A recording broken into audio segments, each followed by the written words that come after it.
एकांत संध्याएं 6 अक्टूबर 1985।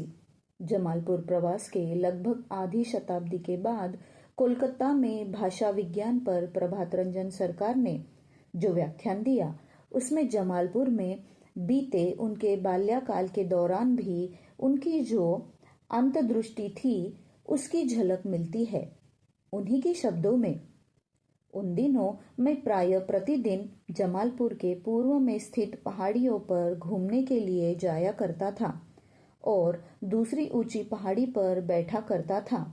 मैं वहां दोपहर के बाद जाता और रात्रि 8 बजे तक वहां ठहरा करता था। फिर उसके बाद दोनों पहाड़ियों के बीच की घाटी में जो जंगल है, वहां चले जाता था। वहां एक छोटी सी झील थी। मैं पहाड़ी पार करके झील के किनारे किनारे चलते हुए नजदीकी रास्ते से घर लौट जाता था। उन्हीं दिनों की एक घटना याद आ रही है। मैं पहाड़ी की चोटी पर बैठा हुआ था। पूर्णिमा की रात थी। मैं जंगल के रास्तों को अच्छी तरह जानता था, इसीलिए मुझे टॉर्च की आवश्यकता नहीं पड़ती थी। मेरे पीछे पूर्व दिशा की ओर जो ऊंचा पठार था, वहां पूरी तरह साल, प्याल और पलाश जैसे जंगली वृक्षों से भरा हुआ था।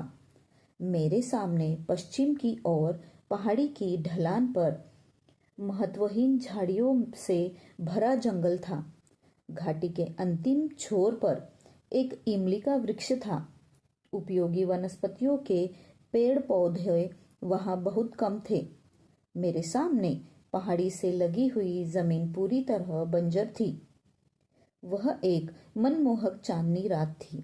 मैं वहां अकेला था और संभवतः कई किलोमीटर तक मेरे अलावा वहां कोई नहीं था।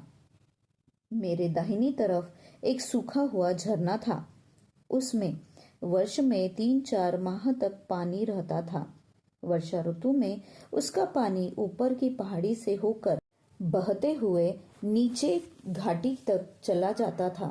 मेरे पीछे जो पठार था, वहां घना जंगल था, जहां उन दिनों बाघ, भालू, लकड़बग्घा और हिरन जैसे पशुओं का निवास था। लेकिन उस शाम के समय मुझे किसी पशु की आवाज सुनाई नहीं दे रही थी। वे लोग संभवतः रात्रि 10 बजे या उसके बाद ही शोर करते थे।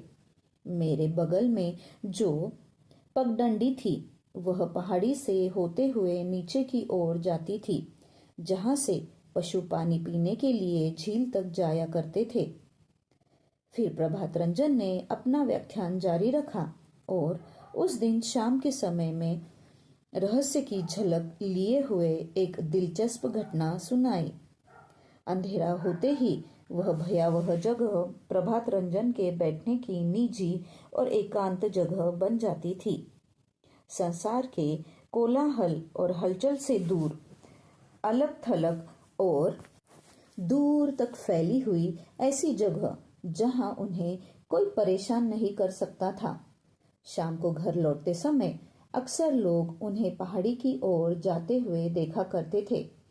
कभी कभी वह साथ में एक बांसुरी ले जाते थे और 7000 वर्ष पहले भगवान शिव द्वारा रचित और लुप्त प्राय हो चुकी सिंधु भैरवी राग और कभी अन्य राग रागिनियां बजाया करते थे।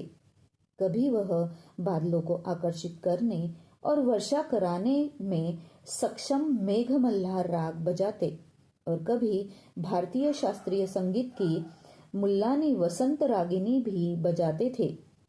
उन्होंने उस एकांत जगह में कई संध्याएं बिताया था। विभिन्न राग रागिनियां बजाई थी। कुछ राग रागिनियों को एक दूसरे से समन्वय करने का प्रयोग भी किया था। कभी कभी उनके मित्र प्रसेनजीत भी अपना ऐसराज, एक तरह की सारंगी लेकर उनके साथ जाया करते थे। प्रभात को बांसुरी या किसी अन्य प्रकार का वाद्य बजाते हुए किसी ने कभी नहीं देखा था। आमतौर पर लोग मानते थे प्रभात रंजन से जुड़ी अन्य ज्ञान की बातों की तरह संगीत का विस्मित ज्ञान और वाद्य बजाना भी उन्हें किसी रहस्यमय स्रोत से मिला होगा। प्रभात रंजन के सहपाठी डॉक्टर राधारमन हल्दर ने ऐसी ही एक मनमोहक घटना को याद करते हुए बताया। जमालपुर के लोग सूर्यास्त के बाद पोलो ग्राउंड में भी जाने से डरते थे। जंगली जानवरों के भय से काली पहाड़ी में दोपहर में भी नहीं जाया करते थे।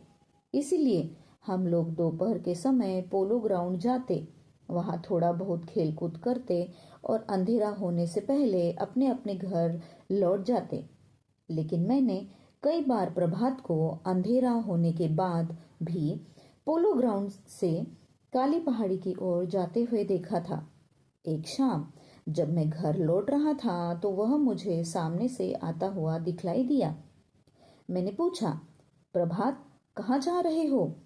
बस ऐसे ही पहाड़ी की तरफ जा रहा हूँ, उसने सहज भाव से उत्तर दिया। काली पहाड़ी? अंधेरा हो रहा है, वहां पहुंचते पहुंचते अंधकार और घना हो जाएगा। इतनी भयानक जगह में जाने का यह भी कोई समय है? मैं तो बस अकेला रहना चाहता हूँ। वहां क्या करने जा रहे हो? चिंतन करूंगा, उन्होंने कहा और चलते रहे। उन्होंने जो कहा वह मेरी समझ से परे था। मुश्किल से 12 या 13 वर्ष का लड़का अंधेरा होने के बाद ऐसी खतरनाक जगह पर अकेले जाने का साहस कैसे कर सकता था, जहां खतरनाक प्राणियों का बसेरा रहता था? क्या उसे डर नहीं लगता? या कहीं ऐसा तो नहीं कि उसने किसी तरह अपनी भयवृत्ति नियंत्रण पर लिया था? लेकिन वह सचमुच में एक रहस्यमय लड़का था और बाहर से जैसा दिखता था वैसा कदापि नहीं था। अंततः मैंने उसके बारे में सोचना ही छोड़ दिया और अपने घर की ओर लौट गया। वास्तव में प्रभात रंजन को किसी का डर नहीं था। वे कहते थे, भय अज्ञानता के कारण होता है। हम अंधकार से डरते हैं क्योंकि हम नहीं जानते कि अंधकार के पर्दे में क्या छुपा हुआ है। हम मृत्यु से डरते हैं क्योंकि हम नहीं जानते कि मरने के बाद क्या होगा। डर मन की सबसे बड़ी कमजोरियों में से एक है। मन जब अज्ञानता की सीमा को पार कर लेता है तो वह भयमुक्त हो जाता है। कई वर्षों के बाद उन्होंने अपने अनुयायियों को बतलाया कि जब वह काली पहाड़ी पर रात के समय अकेले रहते थे तो कभी-कभी बाघ, भालू और अन्य निशाचर प्राणी उनके नजदीक से होकर आया जाया करते थे, लेकिन उन्होंने उन्हें कभी नुकसान नहीं पहुंचाया। और फिर उन्होंने समझाते हुए कहा, यदि तुम्हारे हृदय में सार्वभौमिक प्रेम विद्यमान है और यदि तुम्हारा हृदय सृष्टि के प्रत्येक अणु परमाणु की संवेदना को समझता है, उन्हें अपने अस्तित्व का अभिन्न हिस्सा मानता है, तो जंगली पशु भी तुमसे पालतू पशु की तरह व्यवहार करेंगे। जहरीला सांप भी तुम्हें नहीं डसेगा। ऐसी कई घटनाएं प्रमाणित करती है प्रभात रंजन के साथ ऐसा ही होता था।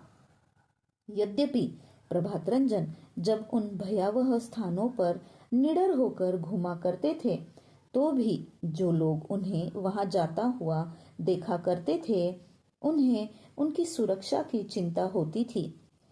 जिन लोगों ने कई बार प्रभात रंजन को गोधुली बेला में काली पहाड़ी की तरफ जाते हुए देखा था, वे लक्ष्मी नारायण को उनके पुत्र की निशाचरी प्रवृत्ति के बारे में बताया करते थे।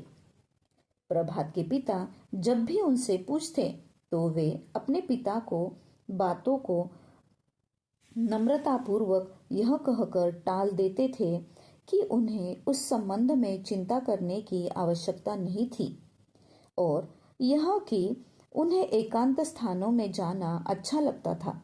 अकेले रहकर वे और अच्छी तरह चिंतन कर सकते थे।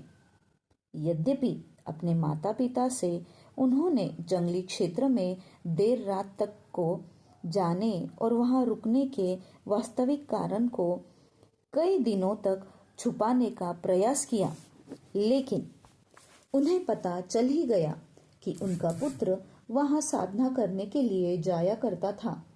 अपने पुत्र के रहस्यमय व्यवहार से वे भली भांति परिचित थे।